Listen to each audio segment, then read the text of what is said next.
I'm proud to tell you that this video is going to be brought to you by Gfuel, and by using my affiliate link in the pinned comment and in the description box, you'll not only be helping support the channel since it's a affiliate link. I do get a small commission for each sale that's made, so I don't get anything unless you guys purchase it. However, you'll also be able to get some really cool anime themed merchandise as well as energy tubs and different energy formulas. I personally use Gfuel a lot, and when it comes to anime, there's a plethora of different anime to choose from.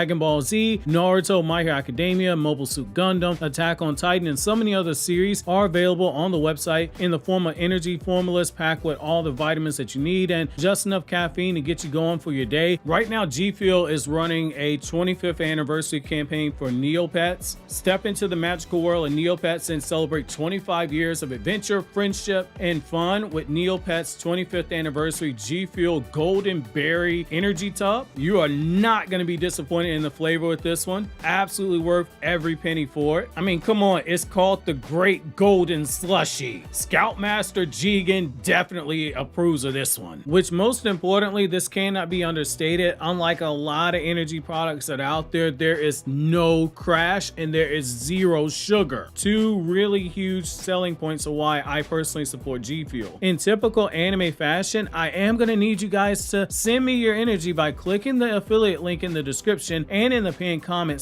And when you do so, make sure to use my promo code KAGE to get yourself a discount.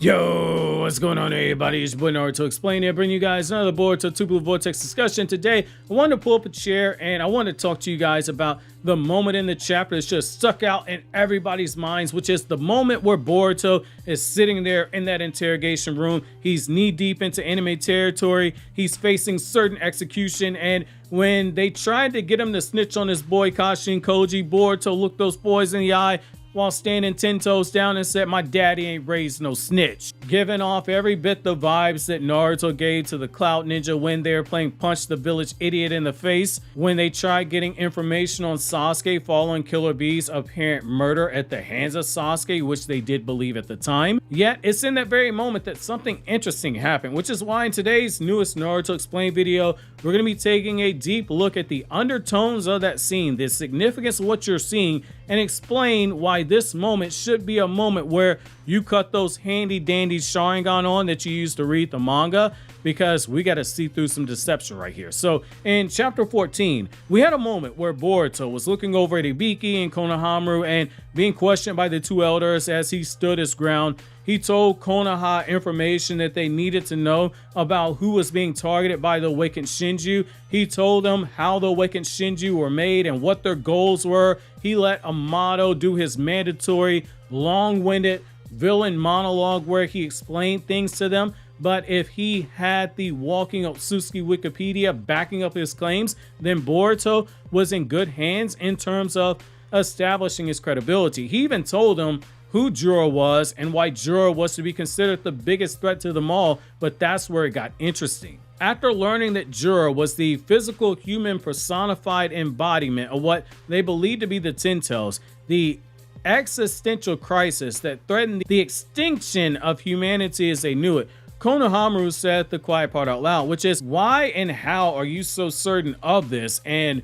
that was the perfect bridge to Kashin Koji's portion of this video. You see, that one question, it is a reminder that for everything that Boruto's done, from saving the village multiple times since the time skip, even saving Konoha from becoming a half-cooked Sarutobi burger and being eaten by the Shinju, though he's so useless they might throw him back on the grill and cook him some more so they don't get food poisoning. Konoha was asking that very question so he could remind us as readers that Konoha still doesn't trust Boruto. They still view him as being the killer of the 7th Hokage and his wife. They aren't speaking from a place of logic or reason. They are speaking only from a place of cold heart emotion, which that strips away the ability to reason. As Shikamaru said in chapter 1 of 2 Blue Vortex, even if they wanted to believe Sarada that Boruto was innocent, the will of the people, it's already been made up. They all want Boruto dead. Shikamaru can't stop it. Satan himself could be revived on Earth with every ruler of the underworld and every religion that is out there. You could even get like all the bad guys from DC and Marvel Comics. And Konoha, they would still say, yeah, we're going to get to you in a minute. We got to kill this Boruto guy, so we're going to handle that business first and we'll get to you after that. Take a number and have a seat. When emotions are running that hot, logic goes out the window. And we saw it in how Konoha, midway through the fight with Hidari, he's talking crazy to Boruto. Boruto could have said, I got the cure to cancer at that moment, and Konoha was still ready to slap the taste out of his mouth. When you distrust someone and it runs that deep, it's over. There's no reasoning. Konoha asks Boruto, how do you know this information? And he even tells him, depending on what your answer is for this information, it's going to determine whether or not we can trust you. That shows you how far the bridge has been burned. Boruto got his information confirmed by Amado, who said, yeah, everything checks out what he said. I can totally see how we got to this point. And yet they still said, we need to know how you learned this information because we don't even trust you. For Boruto to not only refuse, but to endure getting beaten by Ibiki like he was a kid born 4 shades too dark by a father who realized the kid couldn't possibly belong to him and that he was not the father of that kid, Boruto still endured and said, I can't give up my source. And he basically said, I can't reveal his identity. And that was the moment we saw Amado do his trademark Amado specialty face where he's blowing out smoke and you can see the ... in his speech bubble. And it's because at Sussy Baka's mind, it is already putting all the pieces together. It just makes you beg the questions of, why is Kashin Koji so adamant that he not reveal his name? And why is it that he said for his own safety? And most importantly, why is it that he doesn't want Amado to know that he's alive?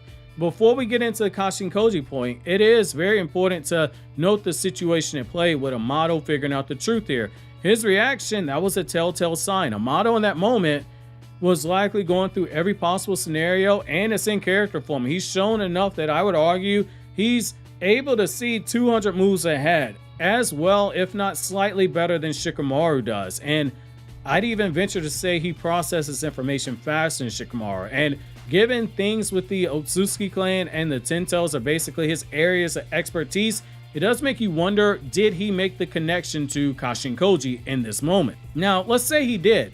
That changes everything. He would potentially be able to figure out the 10 directions at play, and he would potentially figure out Kashin Koji's alive. It stands to reason he knew exactly which Shinjutsu he transplanted into each car inner. But as we got told, not all of them awakened the Shinjutsu. We've said it before, it makes sense that Amado gave Koji 10 directions, a power that lets him see every possible future outcome, and as we go down the path, all those other possible futures, they stop existing. Each step that is taken, it presents even more potential future paths, and Kashin Koji sees them all. For a scientist like Amado, who he schemes and carries out all these experiments, that would be invaluable information alongside Ada being able to see all things in the past. It would make him unstoppable if he's this nefarious figure, and it would explain why he gave that power to someone like Kashin Koji, that he wanted to keep him close. If he had to choose between Ada being able to see things in the present and the past and Koji seeing the future, you would choose Kashin Koji. But once he saw that time was running out and that the Shinjutsu never awakened, he just chalked Kashin Koji up to being a failed experiment and he sent him off to die. And that's Amado's tragic character flaw. He thought Ada was dead, made a mistake, and he crapped himself. Now it looks like he thought Kashin Koji was dead, made a mistake, and he's about to crap himself again. Amado knowing that Koji's alive, that adds more conflict to the story. It gives Koji and Amado a reason to interact in the betrayal. It is there for the foundation that allows you to write a very messy set of encounters that does soft resets on some of the character stories involving them, but that's too low hanging of a fruit from a conflict perspective. But sometimes, to be fair, the most obvious answer is sometimes the one that you take. Sometimes subverting expectations, it doesn't need to be done for a writer. And that brings us to Kashin Koji. For Kashin Koji to specifically tell Boruto, never under any circumstances are you to reveal my identity. And to say that his own safety depends on it. It means that whatever this guy saw using the 10 directions Shinjutsu, that was crazy. There's something he saw that made him say, under no circumstances can I ever be discovered, because my identity being revealed, that's a bad thing. And we see how Kashin Koji is someone who deals with absolutes. If he was in the Star Wars universe, Kashin Koji might be a Sith. When Boruto was trying to pull a Kevin Owens and fight 3-on-1. My WWE fans who saw SmackDown on September 20th know what I mean. So September 20, 2024. When this happened, Kashin Koji said, yeah, mission failed, get out of here. And he was talking crazy to Boruto until he finally did it. Because he saw something that said, yeah, this is going to get us all killed, abort the mission. We all know what he saw is that Jura was killing Boruto and that the whole world would get destroyed. He saw like 900 outcomes where that would happen. When Boruto's karma seal began to start going off, he saw Kashin Koji was the one who was telling Boruto, abort the mission and get out of there before you lose control. Losing control means that there was a Momoshiki problem to worry about. In both instances, while Boruto was being a bit hard-headed, he still listened to Kashin Koji and he obeyed his orders, even though there was some resistance there. However, notice how this time was different. Whereas Boruto before, he had this moment of stubborn streak that he showed, here in this moment now, there's no hesitation. Boruto looked those boys straight in the face and said, I'm not saying anything, so you need to go ahead and do what you need to do to me and get it over with. Boruto acted like a G here. That alone tells us whatever Kashin Koji saw was almost as bad as the world ending. It might have even been worse. Maybe it's a clear inroad to the world ending, enough so that if his identity is revealed, that just means game over. But we don't know the why right now, and we likely won't know for a while, which that is fine. It's not needed in this moment. You guys heard me say before, with manga, specifically monthly manga, you don't need all the answers up front. It's part of the storytelling with manga as a medium. Boruto's line, it served its foreshadowing and it planted the seed. Now, we just need to allow ourselves the time to be caught up in all the chaos that is about to come and patiently start waiting for the moment where we eventually have that seed get sprouted out. And when it does sprout, it's gonna happen when we least expect it. I think this is potentially even bigger than Kashin Koji was asking himself, hey, if Amado built a shutdown code in the code, maybe he did something like that to me. I think it's pretty much a given at this point in time. It stands to reason he did, just from the law of averages and past behavior, where we look at everything, the totality of circumstances, it appears as if there's some kind of a code that's programmed into all the car enters. Code had one that restricted his power. Kawaki has one which can shut him down and place him under Amado's control. Delta has one that shuts her down altogether. It just stands to reason that Kashin Koji, he has one too, and he's smart enough to conclude it long before Amado was watching this man fight Ishiki in 4K and was waiting for this man to be killed so he could collect the life insurance premium he had on the guy. Kashin Koji knew, hey, I better watch it. I might have a code too. Whatever concern Koji has, it runs deeper than any of those worries. And so all signs, they appear to be pointing towards Amado here, because he's the only person in that room who was listening who Kashin Koji should have to fear, unless there's something else that we all miss, which makes the whole situation an intriguing one, and one that makes you look at Kawaki finding Kashin Koji's toads and Boruto being unaware of it that much more seriously, because whatever cursed outcome that Kashin Koji saw, it might already be set in motion as a predetermined level, comparable to how it's predetermined that you're going to click on this anime explain video on the left, or this Naruto explained chapter review for chapter 14 on the right, and me saying those magic words, Shinju DNA is love, Shinju DNA is life.